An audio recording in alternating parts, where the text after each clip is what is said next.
ഖാലിഖായ റബ്ബിന്റെ അതിമഹത്തായ അനുഗ്രഹം പെയ്യുന്നൊരു മാസക്കാലത്തിലൂടെയാണ്, കാലയളവിലൂടെയാണ് നമ്മൾ സഞ്ചരിച്ചുകൊണ്ടിരിക്കുന്നത്.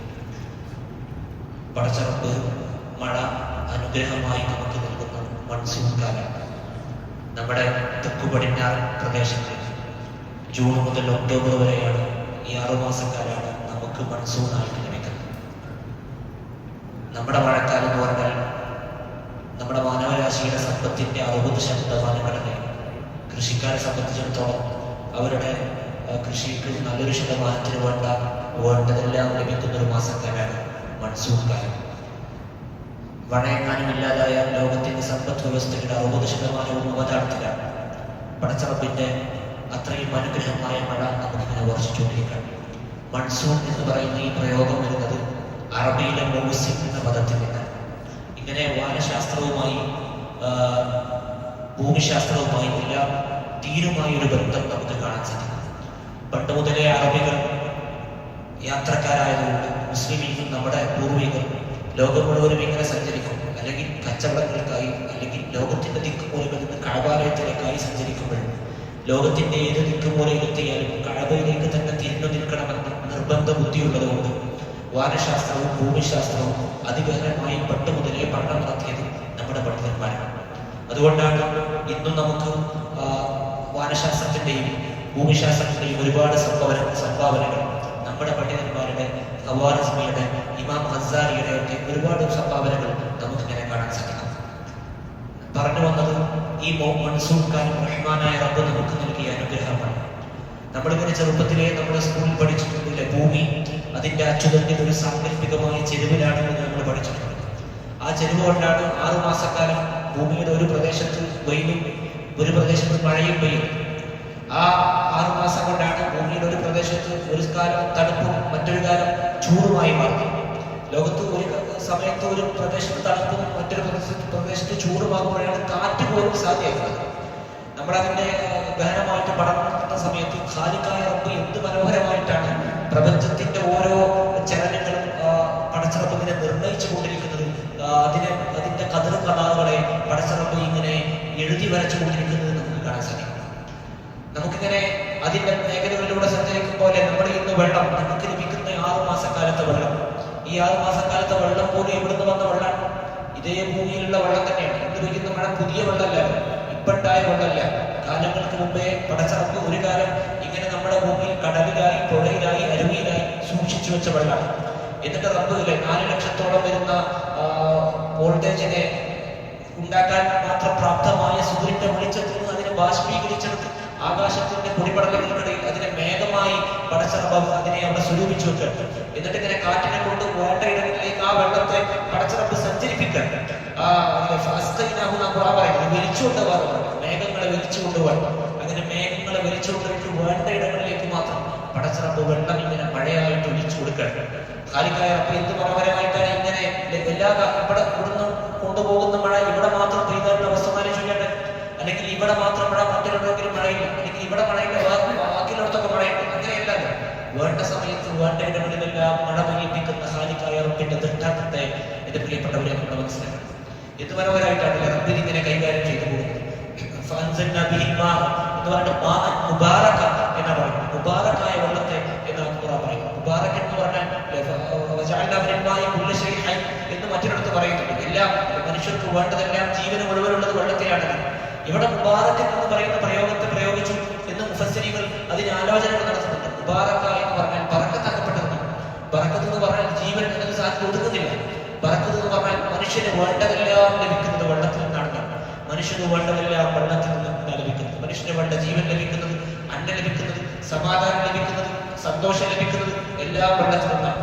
ആരും സന്തോഷം തേടിയിട്ട് പട്ടണങ്ങളിലേക്ക് പോകാറില്ല. സന്തോഷം തേടിയിട്ട് എല്ലാവരും കടൽ തീരത്തോ അല്ലെങ്കിൽ വെള്ളത്തിന്റെ തണുപ്പുള്ള പച്ചപ്പിടിച്ച പ്രദേശങ്ങളിൽ മാത്രമാണ് നമ്മൾ സന്തോഷം തേടി പോകാറുള്ളത്. വെള്ളമുള്ളിടത്ത് മാത്രമാണ് മനുഷ്യന് സമാധാനം ഉള്ളത്. നമ്മുടെ സംസ്കാരങ്ങൾ വിളവെടുത്ത സംസ്കാരങ്ങൾ നമ്മൾ പഠിക്കാറുണ്ട്. സിന്ധുതല സംസ്കാരവും ഹാരപ്പയും ഒക്കെ നമ്മൾ പഠിക്കാറുണ്ട്. ഇതൊക്കെ നദീതീരങ്ങളിൽ നിന്നാണ്, കനാലുകളുടെ, കായലുകളുടെ, വെള്ളങ്ങളുടെ തീരങ്ങളിൽ നിന്ന് മാത്രമാണ് സംസ്കാരം പോലും ലോകത്തുണ്ടായിട്ടുള്ളത്. വെള്ളം മനുഷ്യന്റെ ആത്യന്തികമായ ആവശ്യമാണ്. പടച്ചറപ്പ് ഇങ്ങനെ 6 മാസക്കാലം നമുക്കിങ്ങനെ പെയ്തുകൊണ്ടിരിക്കുന്നത്. ഈ 6 മാസക്കാലത്തെ നമ്മളിങ്ങനെ തെക്കു പടിഞ്ഞാറ് മൺസൂണെന്നും അടുത്ത മൺസൂണിനെ നമ്മൾ വടക്കു കിഴക്കൻ മൺസൂൺ എന്ന് വിളിക്കും. ഈ 6 മാസക്കാലം നമുക്ക് മഴ പെയ്യുകയാണ്. ഈ മഴ പെയ്യുന്ന സമയത്ത് നമ്മളെന്താ ചെയ്യേണ്ടത്? മുത്തനബി സല്ലല്ലാഹു അലൈഹി വസല്ലം തങ്ങൾ ദുആ ചെയ്യുമായിരുന്നു, അല്ലാഹുമ്മ സയ്യിബൻ നാഫിഅ, അല്ലാഹുവേ ഞങ്ങൾക്ക് ഈ മഴയെ അതിന്റെ മനോഹാരിതയും അതിന് എന്തൊക്കെയാണോ മൻഫഅത്ത് ലഭിക്കുന്നത് ആ മൻഫഅത്തെല്ലാം ഞങ്ങൾക്ക് ലഭിക്കണേ. ഈ മഴയിൽ നിന്ന് എന്തെല്ലാം ഉപകാരമാണോ റബ്ബേ ഞങ്ങൾക്ക് ലഭിക്കുന്നത് അതെല്ലാം ലഭിക്കണേ എന്ന് പറഞ്ഞ് മുത്തനബി ദുആ ചെയ്യാറുണ്ടായിരുന്നു എന്ന് റസൂൽ. പെയ്യുന്ന മഴയെ മുത്തനബി ഇങ്ങനെ മേൽകൊണ്ട് മാറ്റിയിട്ട് സ്വന്തം ശരീരത്തിലേക്ക് അല്ലാഹുവിന്റെ റഹ്മത്തിനെ നേരിട്ട് സ്വന്തം ശരീരത്തിലേക്ക് എടുക്കുക എന്ന ഉദ്ദേശത്തോടെ മേൽകൊണ്ട് മാറ്റിയിട്ട് മഴ കൊള്ളാറുണ്ടായിരുന്നു എന്നൊക്കെ നമുക്ക് ഹദീസുകളിലൂടെ കാണാൻ സാധിക്കും. നമ്മുടെ ഫുഖഹാവും നമ്മുടെ ശരീരത്തിന് ഹാനികരമല്ലാത്ത രൂപത്തിലുള്ള മഴയെ നമ്മുടെ ശരീരത്തിലേക്ക് കൊള്ളൽ അത് ഇബാദത്താണ് എന്നവരെ നമ്മുടെ ഫുഖഹാക്കൾ ചർച്ച നടത്തുന്നുണ്ട്. അവിടെയാണ് ഖാലിഖായ റബ്ബിന്റെ നിഅമത്തിന്റെ അനുഗ്രഹത്തിന്റെ വലുപ്പത്തെ നമ്മൾ തിരിച്ചറിയേണ്ടത്. നമ്മൾ ഇന്ന് മഴ പെയ്യുമ്പോഴേക്ക് നമുക്ക് പേടിയാണ്, നമ്മൾ ശമിക്കുക. ശരിയാണ്, മഴ കൊണ്ട് ദുരിതങ്ങൾ ഉണ്ടാവാം, മഴ കൊണ്ട് ദുരന്തങ്ങൾ ഏറെ ഉണ്ടായിട്ടുണ്ട്. പക്ഷെ ദുരന്തങ്ങളെക്കാളേറെ മഴ കൊണ്ട് നമുക്കുണ്ടായത് നന്മ മാത്രമാണ്. മഴയില്ലെങ്കിൽ നമ്മുടെ അവസ്ഥ ആലോചിക്കേണ്ട. മഴയില്ലെങ്കിൽ പട്ടിണിയാണ്, മഴയില്ലെങ്കിൽ നമ്മുടെ സമ്പദ് വ്യവസ്ഥ അവതാളത്തിലാണ്, മഴയില്ലെങ്കിൽ നമ്മുടെ കൃഷിയുടെ അവതാളത്തിലാണ്, എല്ലാം അവതാളത്തിലാണ്. പക്ഷെ ഇവിടെ ദുരിതങ്ങളുണ്ട്. ആ ദുരിതങ്ങൾ ഉണ്ടാകുമ്പോൾ നമ്മൾ ചെയ്യേണ്ടത് പ്രാർത്ഥിക്കൽ മാത്രമാണ്. മുത്തനബി സല്ലല്ലാഹു അലൈഹി വസല്ലം തങ്ങളുടെ അടുക്കലേക്ക് ഒരു വെള്ളിയാഴ്ച മിഹ്റാബിൽ മുൻപിൽ നിൽക്കുന്ന സമയത്താണ് കുറച്ച് സഹാബാക്കൾ വന്നിട്ട് റസൂലേ, കൃഷിക്കാരായ സഹാബാക്കൾ വന്നിട്ട് റസൂലേ ഞങ്ങൾക്ക് വേണ്ടി ദുആ ചെയ്യണം, ഞങ്ങളുടെ കൃഷിയിടങ്ങളിൽ വെള്ളമില്ല, മഴയ്ക്ക് വേണ്ടി ദുആ ചെയ്യണം പറയുന്നു. അങ്ങനെ മുത്തനബി വെള്ളത്തിന് വേണ്ടി മഴയ്ക്ക് വേണ്ടി ദുആ ചെയ്യുന്നു. മഴ പെയ്യുന്നു. പിറ്റത്തെ വെള്ളിയാഴ്ച അതേ കർഷകർ വീണ്ടും വരുന്നു. റസൂലേ, ഇനി എങ്ങാനും മഴ പെയ്താൽ ഞങ്ങളുടെ കൃഷി അവതാളത്തിലാണ്, അതുകൊണ്ട് ഞങ്ങൾക്ക് മഴ മതി, ഇനി ഞങ്ങൾക്ക് മഴ വേണ്ട, ഇനി ആ മഴ മറ്റൊരിടത്തേക്ക് പോയിക്കോട്ടെ എന്ന് പറഞ്ഞ് മുത്തനബിയോട് വീണ്ടും ദുആ ചെയ്യാൻ പറയുന്നു. റസൂൽ വീണ്ടും ദുആ ചെയ്യുന്നു, അല്ലാഹുമ്മ ഹവാലീന ലാ അലൈന, റസൂലേ ഇനി ഞങ്ങൾക്ക് വേണ്ട, ഇതാ ഞങ്ങൾക്ക് വേണ്ടതിലായിട്ടുണ്ട്, ഞങ്ങൾക്ക് വേണ്ട അനുഗ്രഹത്തിന്റെ മഴയായിട്ടുണ്ട്, ഇനി മഴ പെയ്യാത്തടത്തേക്ക് നീ അതിനെ മാറ്റിക്കൊണ്ടുപോയിക്കോ, അതിനെ നിന്റെ കാറ്റ് കൊണ്ട് കൊണ്ടുപോയിക്കോ എന്ന് പറഞ്ഞിട്ട് മുത്തനബി ദുആ ചെയ്തുവെന്ന് നമുക്ക് കാണാൻ സാധിക്കും. നമ്മൾ ചെയ്യേണ്ടത് ഇത് മാത്രം, പടച്ച റബ്ബിന്റെ അനുഗ്രഹങ്ങളിൽ നിന്ന് നമ്മൾ ശുക്ർ ചെയ്യുക, റബ്ബിനോട് നമ്മൾ ദുആ ചെയ്യുക, റസൂലേ അനുഗ്രഹം മാത്രം എനിക്ക് ഈ മഴയിലൂടെ നൽകണേ എന്ന് പ്രാർത്ഥന നടത്തുക.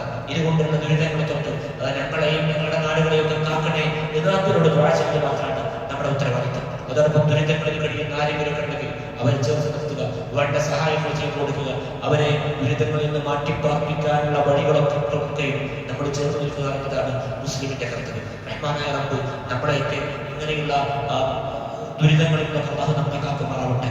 വെള്ളമെന്ന അനുഗ്രഹത്തിന്റെ പരിപൂർണ അനുഗ്രഹവും നമുക്ക് ലഭിക്കുന്ന മഹാഭാഗ്യവാന്മാരാക്കി അല്ലാഹു നമ്മെ അനുഗ്രഹിക്കുമാറാവട്ടെ.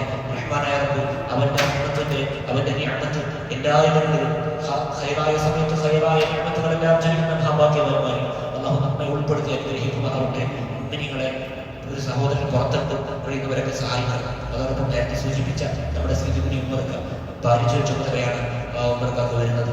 വളരെ തുച്ഛപ്പണം മാത്രമാണ് നിലവിൽ സ്വരൂപിച്ചിട്ടുള്ളത്. നമ്മുടെ ഉത്തരവാദിത്തമാണ്. ശരിക്കും ഇത് നമ്മൾ സ്വതക്ക കൊടുക്കുക എന്നതിനപ്പുറത്തേക്ക് നമ്മുടെ ബാധ്യതയാണ് എന്ന് തിരിച്ചറിയണം. ഈ നാട്ടിൽ അങ്ങനെ ഒരാൾ കഴിഞ്ഞുകൂടുന്നുണ്ടെങ്കിൽ, സമ്പത്തിന്റെ അത് ബുദ്ധിമുട്ടുണ്ടെങ്കിൽ നമ്മൾ ഓരോരുത്തരും റബ്ബിനോട് ഉത്തരം പറയേണ്ടി വരുമെന്ന് കൃത്യമായ ബോധ്യം ഉണ്ടാവണം. നമ്മുടെ കയ്യിൽ സമ്പത്തുണ്ടായിട്ട് നമ്മുടെ അപ്പുറത്തെ വീട്ടിൽ അയൽവാസി പട്ടിണി കിടക്കുമ്പോൾ വയറ് കുറച്ച് ഭക്ഷണം കഴിക്കുന്നവൻ ഇന്ത്യപ്പെട്ടവനുണ്ടായെന്ന് പഠിപ്പിച്ച നബിയാണ് നമ്മുടെ ദൂതൻ സല്ലല്ലാഹു അലൈഹി വസല്ലം. ആ റസൂൽ സല്ലല്ലാഹു അലൈഹി വസല്ലം തങ്ങളുടെ മാതൃക എന്ന് പറഞ്ഞാൽ രോഗിയെ സംരക്ഷിക്കലുകൂടെയാണ്.